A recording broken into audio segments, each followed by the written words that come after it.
nagpapahayag ng kanilang nararamdaman. Of course. Huwag natin kalimutan na ang problema ng bayan ay hindi ang mga Duterte. Correct. Tama po. Ang problema ng bayan, kayong lahat nandito kayo, nakikipagsapalaran kayo sa ibang bansa dahil walang oportunidad doon sa ating bansa. Patuloy ang kahirapan, Check. patuloy ang kagutuman, patuloy na walang nangyayaring kaunlaran. Nakikita nyo yung Netherlands, di ba? Yes po. Gusto natin maging Netherlands. Correct.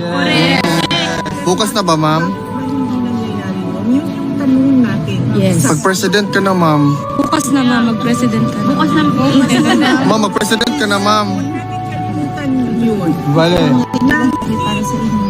Ako ang problema. Correct. Dahil Kita po namin lahat yun. dahil Alam bakit po nga ba ako namin nagiging lahat. problema? Dahil Tanda. Maganda. Gwapang. Tungod sa kagwapa ni Mukulbaan sila, VP.